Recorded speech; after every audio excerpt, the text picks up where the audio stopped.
Magda, ito lang yung maayos. Bakbak na. Tiyo, Mari. Kasi, tawang-tawa nga ako. Busog ka na. Papunta na sa Kalabasa. Guys, singkamas lang to ah. Singkamas lang to. Pero papunta na siya sa isang Kalabasa. Ito pa, ma. Ma, anong tawag dito? Ano ta? Ay!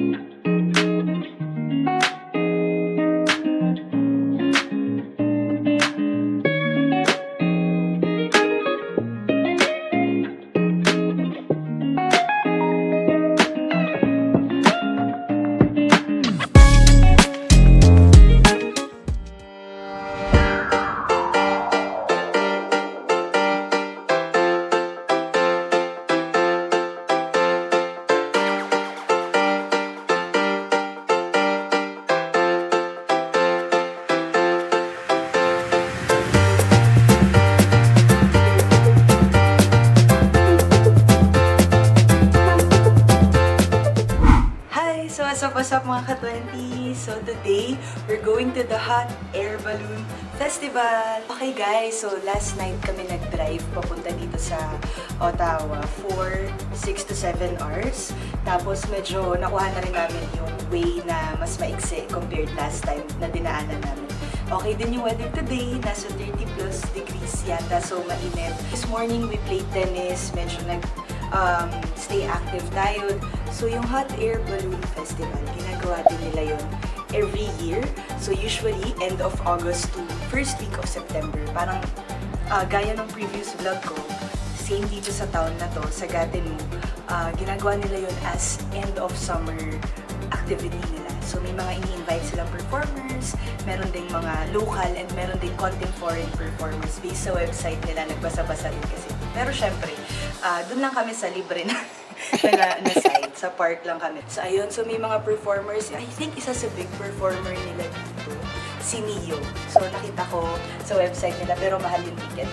So hindi kami pupunta. Gusto lang talaga namin makita yung Hot Air Balloon kasi first time ko rin manonood ng ganong type of show. And kayo din naman, yes, first time for the last. Tapos, dito kami nagsistay ngayon sa best friend ni Mama, si Tito Winnie. Hi, special mention. Manonood siya. Parang nakalibre kami ng pagsistayan namin. We're gonna stay here for 4 days, 3 nights. And medyo mag-iikot lang din kami kahit pang ilang beses na rin namin nakapunta sa Ottawa. So may appointment na naman kami sa embassy this coming Tuesday. So sinabay na rin namin sa lakad since hindi naman talaga malapit yung babiyahihin namin para hindi sayang. So dun sa festival nila, parang engrande din talaga siya kasi may mga carnival, may mga rides, parang Star City rin siya, yung Shura. So meron ding ticket na daily, may nabibili din na ticket na for the full 5-day pass. So, ayun guys, papakita ko sa inyo yung place, papakita ko rin sa inyo yung event, share ko sa inyo yung fun activity na ginagawa nila dito sa Gatineau. So again, Gatineau is not a part of Ontario, part siya ng Quebec, pero malapit lang siya. Parang tatawid ka lang sa bridge nila from Ottawa to Gatineau. So let's go guys, samahan nyo kami in today's trip.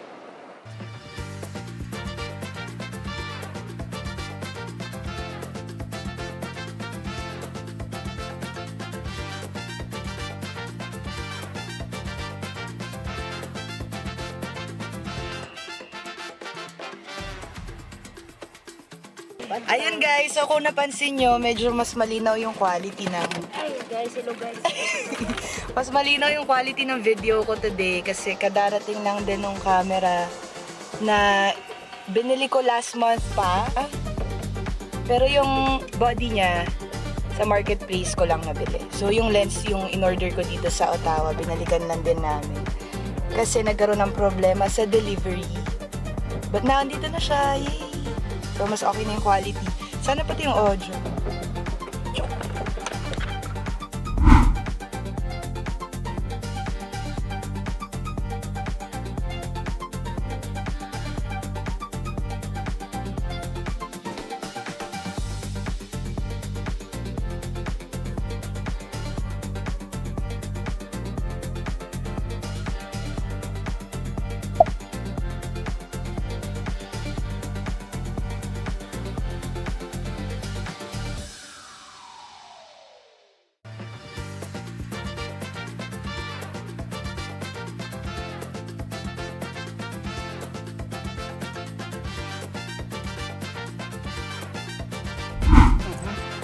tayo sa kabila. $13 ba? Opo. Saan nyo nakita? Ayun, kabila. Okay. Sa pagpasok. $13 daw guys, all day na. Ay, only na. Hello! For you. Fine, what's up? 13? Trez? 19? Wait. Okay, How much is it supposed to be? good. Nasi! Thank you. Ay, naku, bungol man din. We're here guys! Got this cap sa second-hand store. $1 lang. Hi! Ganda. Ganda yarn. Welcome to my channel.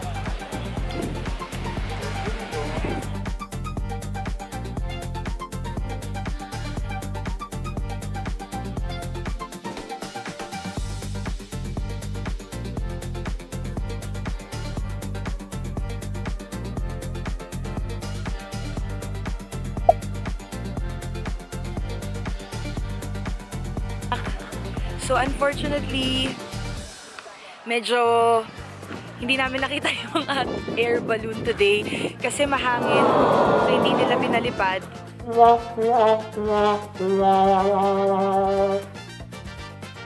Nagstay lang sila sa land today. So hindi rin kami nakapasok sa mismong area kasi they have entrance fees of around $40+ which is all access naman na kasi may mga mag-show din, may mga concerts, may mga local artists na hindi rin naman namin kilala at hindi rin naman namin gustong mapanood kasi yung pinunta lang talaga namin is to see the hot air balloon. So tumambay lang kami doon for a few minutes and nagstay kami doon sa park area for now. Punta kami ng Rockcliffe Park. It's one of the most historical places in Ottawa. Overlooking din siya ng mga dating houses ng prime ministers and civil servants, I guess. So, punta kami doon. First time din namin pupunta doon. Pakita ko na lang sa inyo kasi maganda daw yung mga view doon. Ayun lang guys. Let's go!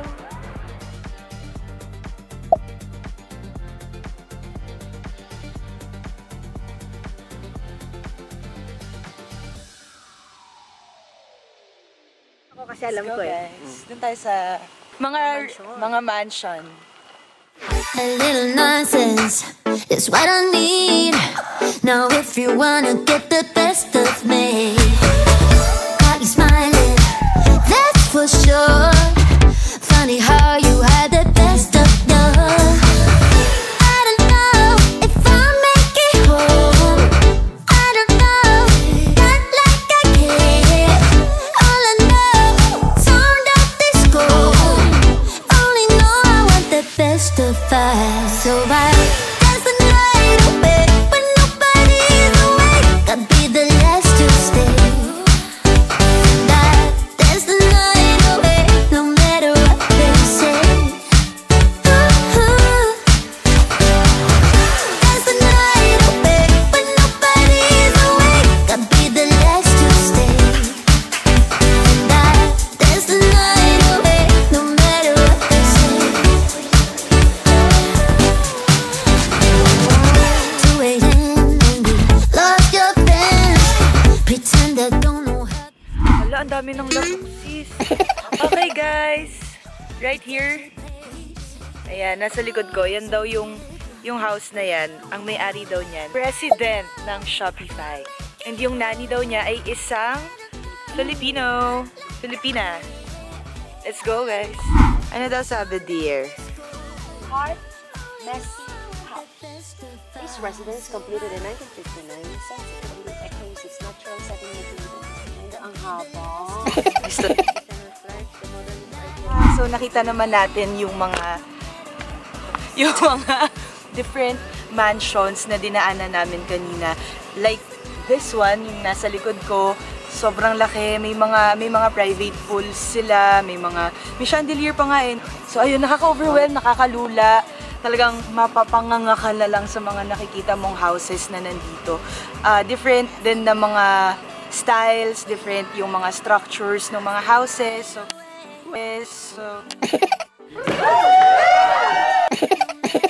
ayan na yung mga lamok. So, I think that's it for today. Pero may special participation ka siya. Saan tayo ngayon? We're at the Ratcliffe Park. Look, it's so ano? May mga yate pala dun, guys. Ayun, sa baba. Pakita natin. Ayan o. Wala dyan, dyan. Look. Yeah, madilim na rin. Sunset na. Nasa overlooking kami. Yung sinabi kong festival earlier, nandun siya sa kabilang side.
Ano yan, ma? So guys, ang mga isda dito ay frozen. Walang palengke dito. Love it. Pero mura siya. 555. 555. Wala palang bangus sa atin. Sa arawan? Wala. Okay. In English, milkfish, and the national fish of the Philippines. Yeah, so since nasa Pilipinas ka, ginugulo mo kasi ako, hindi na ako So since nandito kami ngayon since mga Asian kami at ang Pilipinas ay napapaligiran ng bodies of water, mahilig talaga kami sa fishes. Isa yun sa talagang paborito kong ulam. Siya paborito kong fish, tilapia. Ito lang yung ayos. Tiyo, Marie. Kasi, tawang-tawa nga ako. Busog ka na, bilhin mo. Papunta na sa kalabasa. Guys, singkamas lang to, ah. Singkamas lang to. Pero papunta na siya sa isang kalabasa. Ito pa, ma.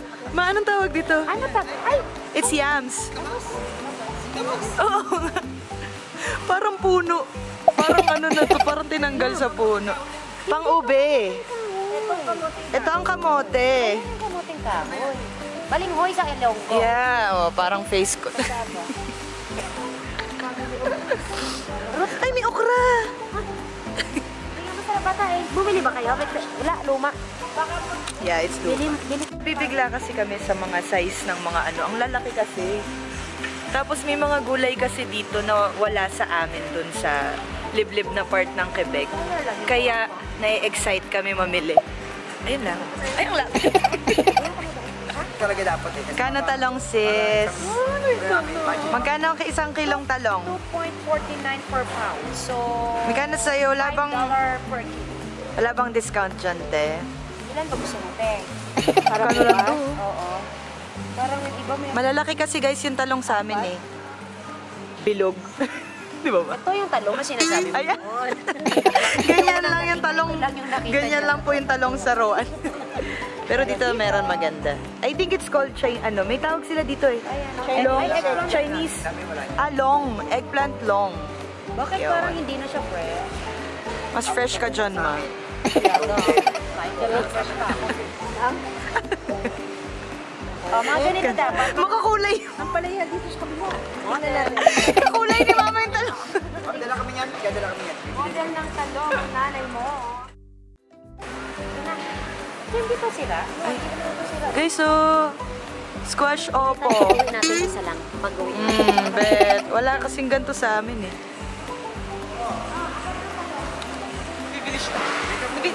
So, sexy. So, sa Divisoria ko lang to nabili. Kasama yung mga college friends ko. Ata, sila yata kasama ko nun. Si Monique tsaka si Sher. Hey guys, so nabili ko to around 100 pesos. Parang nasa 80 or 100 pesos lang. 250. Maganda siya. Kasi $2. meron na siyang pad. So, parang top na rin siya kapag tinanggal mo at nainitan ka. Tapos, sexy pa tingnan, di ba? For Yes, you loving. are.